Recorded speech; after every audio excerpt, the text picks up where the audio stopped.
E aí, pessoal, tudo bem? Mais uma aula de história, dando continuidade à matéria do PET 4, agora iniciando a terceira semana. Na semana passada a gente falou um pouco sobre outros povos da antiguidade oriental, como persas, hebreus e fenícios. E nessa semana a gente vai falar já da antiguidade ocidental, uma sociedade que acaba influenciando muito mais nosso modo de vida do que as sociedades que a gente viu anteriormente. Mais precisamente, nós vamos falar sobre a Grécia Antiga. A Grécia vai ser uma civilização grega, vai ser uma civilização que vai se formar ao longo de mais de 4.000 anos de história aí, antes da nossa era. E muito da formação da Grécia, do viver grego, modo de vida dessas pessoas que viveram antigamente, deve-se à formação do território grego. O território grego era formado muito por ilhas e também por um terreno extremamente montanhoso na parte continental do país. E por isso os gregos, como principal atividade econômica, recorreram então ao comércio, principalmente o comércio marítimo entre as ilhas da região. A história da Grécia nós podemos dividir ela em alguns períodos. O primeiro período nós chamamos de período pré-homérico. É quando os primeiros povos começam a ocupar ali a região da Grécia. Esse período também pode ser conhecido como cretomicênico, período minoico. Todos eles são ali o mesmo período da história da Grécia que conta então uma história da Grécia antes do uso da escrita por essa civilização. Os principais centros políticos e sociais desse momento da Grécia vai ser na ilha de Creta e na ilha de Knossos. Nesse período, formaram estruturas de governo chamadas de estruturas palacianas, onde era o centro de comando de toda essa sociedade grega que rodeava a região. É, vai ser notado nesse período a chegada de várias ondas de povos aqueus, jônios, dórios, todos eles de origem indo-europeias, ou seja, com uma ligação com a parte central da Ásia e que vão acabar chegando a essas ilhas e a esse território grego. Por volta do ano 1200 a.C., os dórios chegam ao território e os dórios eram um povo com maior poder militar, eles eram mais envolvidos com a guerra e por conta disso vários povos da Grécia resolveram fugir daquela região para não sofrerem com as punições que os dórios faziam com a violência desse período. Esse primeiro processo de fuga dos gregos é conhecido como primeira diáspora grega. Bom, essa intervenção, então, nesse período, vai gerar, então, o segundo período da história, que é o período homérico. As estruturas palacianas, elas ainda existiam no começo, mas já estavam entrando em decadência. Vai começar a desaparecer a vida urbana nos grandes centros, as populações vão passar a ser mais rurais e passam a formar comunidades de caráter tribal, ou seja, que todo mundo tem uma função ali, ninguém é mais poderoso que ninguém, que são chamados genos. Genus deu origem à palavra genética, que por alguma razão tem ligação com família. Então, os genos seriam estruturas familiares, onde o principal líder seria o basileu. Essas comunidades eram todas autossuficientes, ou seja, produziam aquilo que consumiam. Se precisasse comprar alguma coisa, era feito na base de trocas de produtos, ou seja, não tinha moeda, uso de moeda, era tudo feito na base das trocas comerciais e produzia-se apenas aquilo que seria trocado ou que seria consumido. Não produzia um excesso para ser comercializado, não produzia algo que fosse é, mais estocado ou que estivesse dando alguma espécie de lucro. Porém, com o aumento das populações, essas comunidades foram crescendo tanto que essa estrutura familiar, mais essa estrutura autossuficiente, não deu mais conta de manter ali todas essas pessoas. E por conta disso, muitas famílias resolveram procurar novas terras para poderem colonizar, principalmente ao longo da costa do Mar Mediterrâneo. Eu vou mostrar um mapa para vocês daqui a pouquinho. E na região do Mar Negro, perto da Ásia. Esse segundo movimento de saída dos gregos do território original deles é conhecido como Segunda Diáspora Grega. Bom, isso já vai mostrando então que essa comunidade gentílica ela já está começando a entrar em colapso. Ela não aguenta mais sustentar tanta gente assim. Vou mostrar agora para vocês então o mapa que eu havia falado. Só um instante.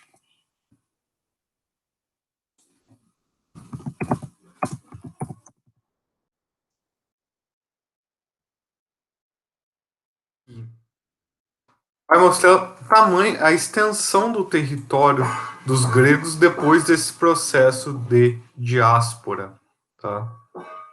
Vocês vão ver que é uma região relativamente grande em que os gregos vão conseguir colonizar nesse período. Vou compartilhar aí com vocês, vocês já vão ver na próxima janela.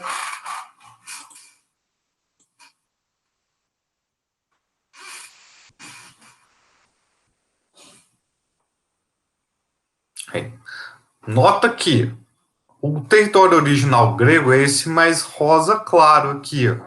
Tem cidades como Atenas, Esparta, a ilha de Creta, a Eritreia, e depois ele foi se expandindo. Essa é a região do Mar Negro que eu havia falado, onde está a cidade de Calcedônia, Sinopa, Tessonda, Tanais.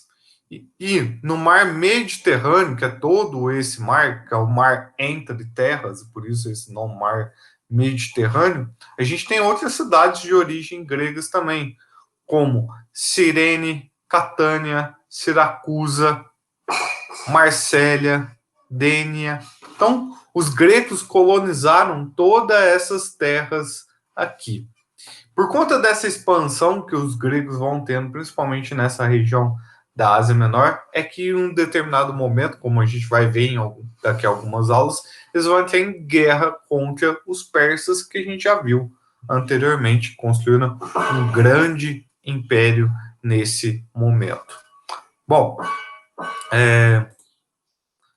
essas comunidades gentílicas, então, elas acabam entrando em colapso, elas não aguentam assim, tanta gente nessa economia familiar, e por conta disso, os mais poderosos, os basileus, começaram a acumular as melhores terras para si, e deixando o restante da população dos gentílica mais na situação de trabalhadores. Então, criou-se a partir desse momento um grupo de proprietários e uma grande massa, uma grande contingente de pessoas, de trabalhadores.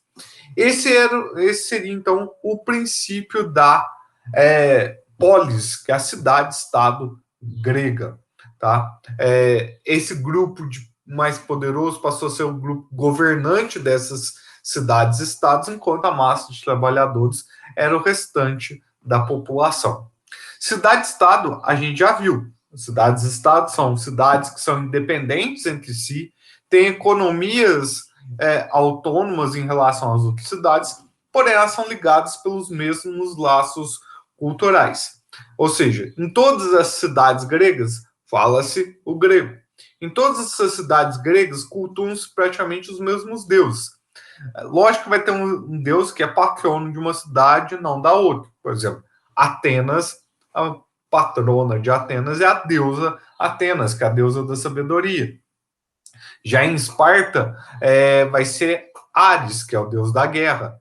Então, mas Se você chegar em Esparta e falar sobre Atenas, eles vão reconhecer. Aliás, existiam templos de Atenas na cidade de Esparta e templos de Ares na cidade de Atenas. Ou seja, era tudo a mesma religião, uma religião de caráter politeísta. Porém, como elas têm independência política entre elas, cada uma dessas cidades-estados criou ali um sistema político próprio para cada uma dessas cidades. Por exemplo, a cidade de Corinto, que aparece aí no mapa, ela criou uma monarquia. Já a cidade de Esparta, que também está aí no mapa, ela criou uma diarquia. Monarquia é o governo de um rei. Diarquia é o governo de dois reis. Ou seja, em Esparta existiam dois reis que revezavam. Enquanto um ficava na cidade, o outro ia para a guerra. Quando dava 6 meses de governo, esse rei que estava na guerra voltava para a cidade e o que estava na cidade ia para a guerra. E em Atenas, que também está aí no mapa, existiram vários modos de governo, sendo que o principal, que mais se destacou, foi a democracia. A democracia ateniense, a gente, hoje em dia, por exemplo, a gente aqui no Brasil vive em uma democracia. Esse termo democracia ele surge justamente em Atenas. Porém, a democracia de Atenas hoje em dia é completamente diferente da democracia que nós temos. Inclusive, vai estar pedindo para vocês no exercício para vocês encontrarem o significado da palavra democracia. A gente ainda vai falar um pouquinho mais sobre esses regimes políticos de Esparta e Atenas. Mas qual que é a grande diferença aí de um para o outro? Basicamente é o seguinte: em Atenas, nem todos os habitantes de Atenas podiam participar da política. Mulheres, escravos e estrangeiros não podiam participar de nada da política. Apenas os homens maiores de idade e nascidos em Atenas de pais atenienses. Então, dentro de uma quantidade de 500 mil habitantes, apenas 40 mil pessoas podiam participar realmente da política, ou seja, um número bem pequeno da população. Uma outra diferença marcante da democracia ateniense para a nossa democracia, nesse primeiro caso, então, é a participação. Hoje em dia, as mulheres podem votar, elas podem se candidatar, podem serem eleitas. Até um estrangeiro que se naturalize, por exemplo, brasileiro, ele pode participar da política brasileira, concorrer a cargos políticos e participar das eleições. A segunda grande diferença é que era uma democracia de representação direta. O que é isso, professor? Bom, na nossa democracia atual, nós elegemos pessoas que nos representam. Por exemplo, nas cidades, os vereadores. Aliás, esse ano é ano de eleição. Vocês vão ver logo, logo, várias pessoas fazendo propaganda aí de candidatos que estão se candidatando à prefeitura da cidade. E também a uma vaga na Câmara Municipal. Esse vereador da Câmara Municipal, ele é um representante nosso. Você não tem acesso toda hora ao prefeito da cidade, por exemplo, se você quiser consertar um buraco na rua da sua casa. Você não vai pedir isso diretamente para o prefeito. Você tem que fazer um pedido para o vereador vai fazer ali um pedido na Câmara para que seja cobrado o secretário de obras da cidade de Cabo Verde. Ou seja, há todo um papel aí. Você não tem esse pedido direto, você tem que pedir isso através do seu vereador, de um representante do município. Já em Atenas, não existia representantes. Então você tinha que se representar. Então, se você quisesse que alguma coisa melhorasse na cidade, você tinha que ir lá nas assembleias populares e falar o que deveria ser mudado, qual lei deveria ser criada na cidade. Todos deveriam te ouvir, todos iriam concordar ou discordar, e você teria que convencer da importância dessa lei ou dessa mudança para as outras pessoas. Ou seja, você tinha que ter o poder da palavra, você tinha que saber como falar, o que falar, a hora de falar. Então, na sociedade ateniense, desenvolveu-se muito esse pensamento político, as necessidades das pessoas falarem bem, discursarem na frente das outras pessoas. Isso gerou, então, o desenvolvimento de uma ciência que é a filosofia, que é a arte de pensar. É você pensar sobre tudo que acontece ao seu redor, a ponto de gerar um conhecimento que convença as outras pessoas a também pensarem. Não é só convencer e pronto, acabou. Mas convencer elas a pensarem, refletir sobre o que acontece à sua volta. Bom, sobre a matéria de hoje, é isso que eu queria falar com vocês. Mas eu queria já dar uma dica sobre os exercícios, tá? Então eu vou compartilhar aí com vocês agora os exercícios para a gente dar uma olhada no que está se pedindo. Vamos lá. Vai aparecer aí para vocês a atividade. Então vai estar lá. Primeira questão. Pesquise no livro didático ou na internet a definição dos seguintes termos. Então você vai procurar lá na internet, ou se você tiver um dicionário, ou se no próprio livro de história você achar os termos democracia, política, aristocracia e diáspora. Então vocês vão procurar o significado desses 4 termos. É bem simples isso daí, tá? Não precisa ter, não precisa ter nada ligado à Grécia. Ele está te pedindo só para você procurar a definição desses termos. Nós vamos ver que esses termos no mundo antigo, no mundo grego, eles são diferentes dos nossos. Mas isso é uma coisa para a gente trabalhar na próxima aula, tá? Bom, questão número 2. Isso vai estar presente aí no texto também, tá? Tem um textinho aí em cima. Eu posso não ter falado muito bem sobre isso, mas estou perguntando para você. Explica a diferença entre gêneros, que são aquelas comunidades familiares autossuficientes, tá? E os demos, que são sociedades mais avançadas, mais complexas, que vão dar origem às cidades-estados gregas. Isso ocorre no, então, a diferença entre esses dois grupos sociais, genos e demos, na sociedade grega durante o período homérico. A terceira aí, leia o trecho do artigo e responda. Então, vocês vão ler todo esse textinho aí, tá? E, com base no texto, vocês vão responder as seguintes questões. A versão da história antiga, criada pelos europeus, representa bem a história do mundo ou a do Brasil? Então, para vocês verem se o texto fala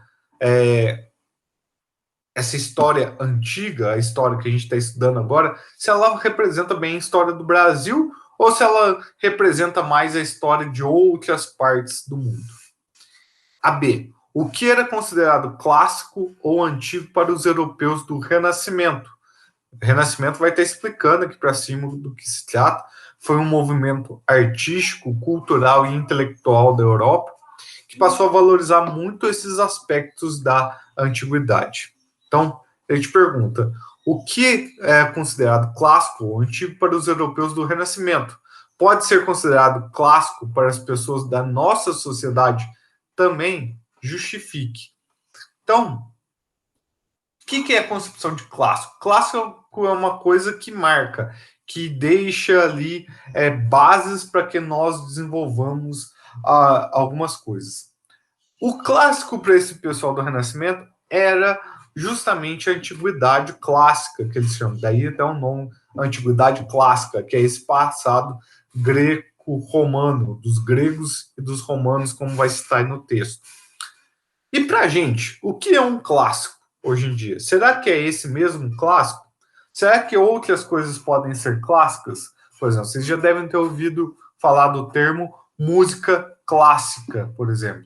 Esse daí já é uma outra concepção de clássico. Talvez não seja o mesmo do grego e do romano. Aliás, quem escreveu esse artigo aí, que é uma morfologia da história, as formas da história antiga, esse professor é um professor da USP, eu conheço ele pessoalmente, é um estudioso muito importante dessa parte da história antiga, tá?